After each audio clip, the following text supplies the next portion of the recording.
Hey guys, what's up? It's Ari from Literary Gladiators, and today I'm going to be going over a book that's a bit of a young adult book, kind of horror, but also kind of mysticism.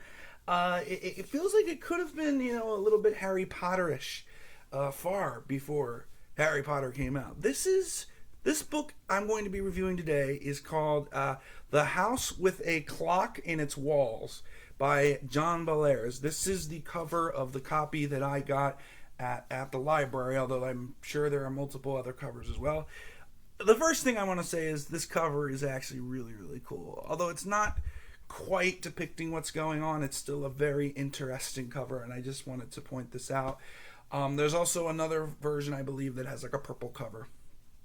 But yeah, that's the name of the book I'll be reviewing, The House with a Clock in Its Walls. So, what is this book about? Well, this book follows the adventures of a little boy named Lewis. And the way the book starts out, before the book even kind of begins, it's mentioned that his parents had died. I think it was in a car crash. May have been something else, but died in a car crash of some kind or some kind of accident. And the closest and possibly only living relative he has is his uncle Jonathan, and his uncle Jonathan lives in this big like mansion, magical mansion place. But of course, when Lewis first arrives, he doesn't know any of this, and it's kept under wraps. And then there's another character who frequents the house. Her name is Mrs. Zimmerman, I believe was her name. So basically, Uncle Jonathan and Mrs. Zimmerman are both warlock slash wizard slash witch slash in the magical realm of things. And basically, what happens is Lewis moves in. Everything's fine at first, but I think on the first night he has a dream that involves his mom, and he's woken up suddenly by this ticking noise and this banging noise. And the banging noise, as he looks in the hallway, is actually his Uncle Jonathan. He's basically destroying the house. He's tearing the house apart, with different items and stuff. And Lewis panics because he thinks his uncle's a madman or something. But it turns out the reason that Jonathan is trying to do all this is because apparently there's this doomsday clock, a big doomsday clock hidden somewhere in the house, and then that's where the ticking noises are coming from, and the gongs and the chimes. That's where it's coming from throughout the house. That Bellairs will mention a couple of times throughout the book. Basically, Lewis, after finding out that his uncle is a wizard, basically decides to adopt that practice and try to become a wizard himself. So, and that'll become important to the plot later, but that's basically the gist. So how did the clock get there? Well, that clock was put there by a friend of Jonathan's, or a former friend of Jonathan's, named Isaac. Isaac was another, magician, wizard, warlock, and him and Jonathan used to travel, do traveling shows. What happened was that Isaac went to fight off in the war. This book takes place in like the 1940s, 50s, somewhere in that range. So Isaac went off to war, and he met someone. Now the book is a little bit unclear. It does say it's like Azazel, but it's not. Is that like the devil? Is it Satan? Is it a spirit? It's a little unclear, but that's who Isaac meets when he's going off to war, when he's kind of lost and doesn't know where to go, and he basically succumbs himself to the demon, and the plans for the device, the big clock that's in the house. He's able to inherit them and then create it using his magic. So that's essentially what this book is about. And there's a couple things I want to go over. I obviously don't want to spoil any of the plot because I really want you guys to read this. I believe a movie came out for this in 2018, 2019, something like that.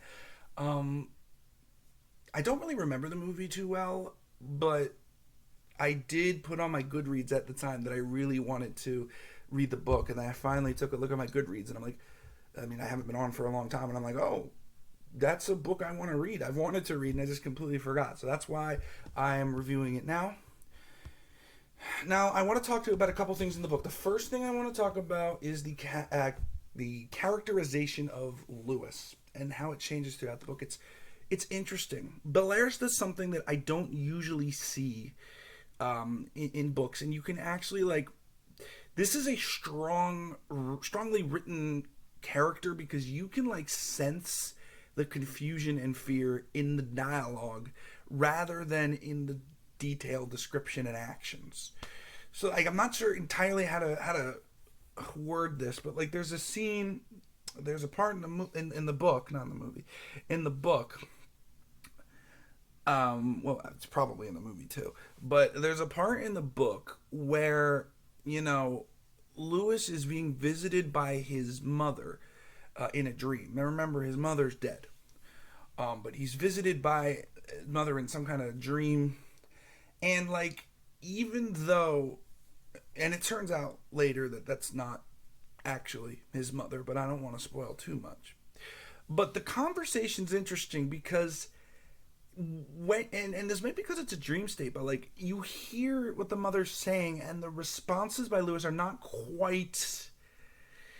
They're clearly more a response of worry rather than a response of love, which is interesting, and I think that's an interesting way that Bellairs writes Lewis. It seems like everything Lewis says or everything Lewis does has a little bit of anxiety. There's another character when Lewis really wants friends and stuff, so he meets this kid whose name I am forgetting, but he was running for class president. Tarby,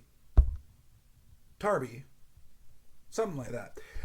It's hard to remember exact details, but this kid is actually really mean and not nice, and he's just using Lewis for different things. But Lewis genuinely thinks it's a friend, and you can see as the dialogue goes through the book, the uncertainty starts to build, and the anxiety in the dialogue starts to build, and it's really interesting that Bellairs is able to write that way.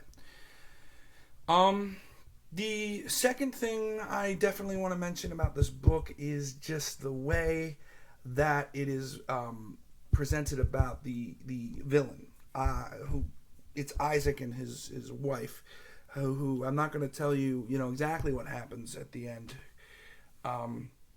but I feel like the way Bellairs writes Isaac in this book is very much like he is deliberately putting him in the background. I mean, foreshadowing is usually a common thing used in books, but here it's like he's deliberately trying to avoid the foreshadowing, which is quite interesting. It's not made clear that I mean, obviously the characters are saying Isaac's a villain, but it's not made clear that he really did all this stuff, or what kind of character he is, or why he did it until it's actually explained. He definitely feels like a background character until suddenly, boom, he just pops up right in the middle of the book, in a ritual that Lewis performed without, not without permission, but he wasn't supposed to, because Lewis, after he moves in with Uncle Jonathan's teaching him how to be a witch warlock throughout the whole book. Those scenes are interesting as well. But it just seems like Isaac is like in the background. He's never prominent, even when he's talked about.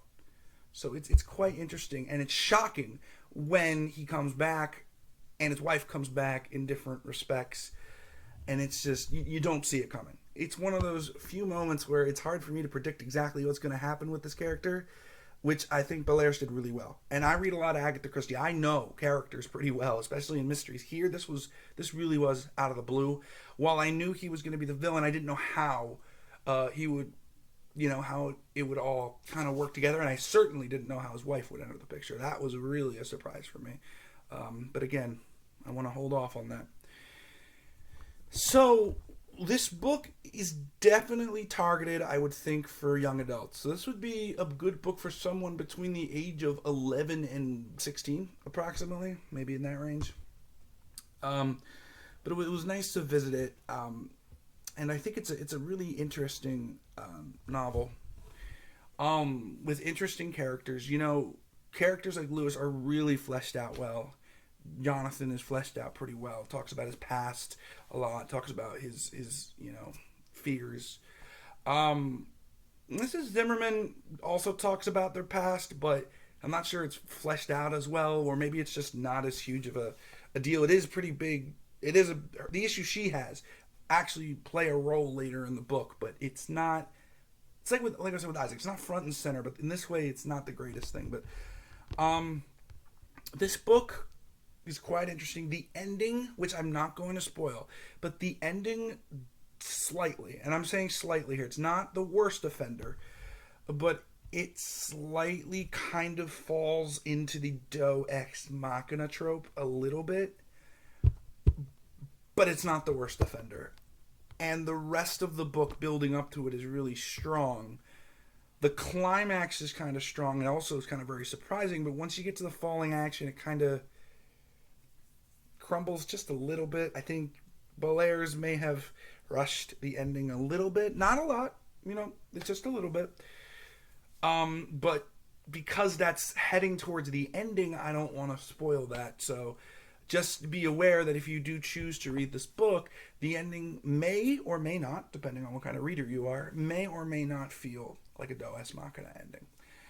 For me, it did, but only in like a small regard. It was not like some episodes of TV I watch where they literally end it. Like, that's part of the reason I don't necessarily like movies and TV, because they tend to suffer from Deus Ex Machina's endings a lot more than books do, because they only have a limited amount of time to fit everything.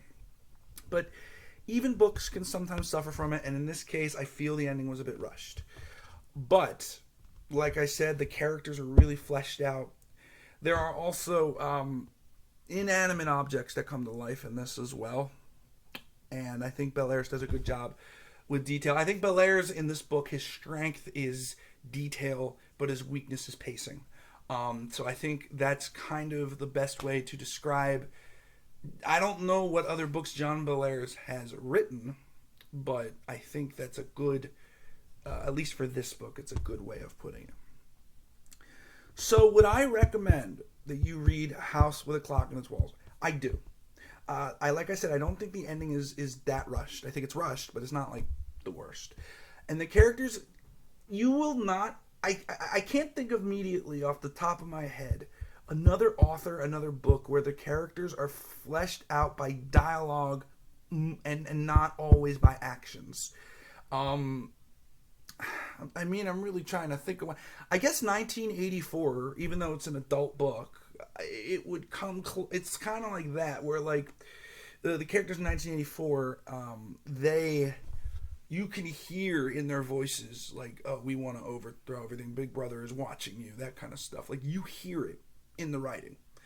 In a way, it's the same thing with this one, except you're talking about characters that are easier to understand for younger readers. And I think that Bellairs does that really well with Lewis and with Jonathan and Mrs. Zimmerman, and even with the villains. So detail in dialogue and making the reader feel is definitely a strong point in this novel. However, like I said, the pacing in this is a little bit off. Some things happen, it feels like they happen too fast, and you're not able to grasp it. The ending, like I said, is a bit Deus Ex Machina. The climax, the leading up to the climax is good, but like some of the things are really fast, not explained as well. I think Bellairs definitely does a better job with the characters than he does with the actual pacing and writing of the book. But overall, it's still an excellent book. I mean, I'm going to criticize anything, But as a whole, this book is really, really good. Now, like I said, there is a movie that came out. I did see the movie, but it's been, what year is it? It's 2023. So it's been like 5 years, 4 years, 5 years since I've seen the movie. I might go watch it again. But it's hard for me to remember exactly what the movie was, but the book, basically the way I was explaining it is kind of how it's going. So, if I were to give The House with a Clock in Its Walls a rating from 0 to 5, I would probably give it a 3 or 3.5, somewhere in that range. Um, I don't think I'd give it below a 3 though, so I'm gonna stick with a 3 on this one. I believe that this is a book definitely worth getting from the library. Like I said, there's a couple different covers for this book. This happens to be the cover that I was able to get a hold of. It is The House with a Clock on Its Walls by John Bellairs. If you are interested, you can definitely find this book at a library because I happen to find my copy there. I don't know if you can find it at a local bookstore. You may have to look hard. Also, I think this might be the original copy. I'm not sure cover, so you might have to settle for the purple one. I would think you could probably find it in your bookstore, but with if you're really struggling, then you could probably find it on Amazon. So that is my review of A House with a Clock in Its Walls by John Bellairs. I'm Ari for Literary Gladiators. Thank you for joining in. Make sure you subscribe to Literary Gladiators if you want to see me and other people do reviews of different books. We've got a lot of great, contributors to our channel right now. We've got Josh, obviously, who's the head of our little group here. We've got Charles and Larry and Lucy and Jesse and Tatiana and so many different contributors, so many different videos coming out all the time. And if you really like our channel, we'd love if you could support us on Patreon.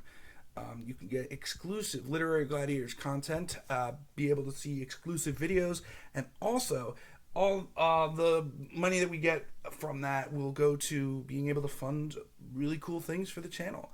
So definitely become a Patreon as well. And if you happen to like, video games, I know it's a bit random, but you can subscribe to my channel, OopDoop44, on YouTube.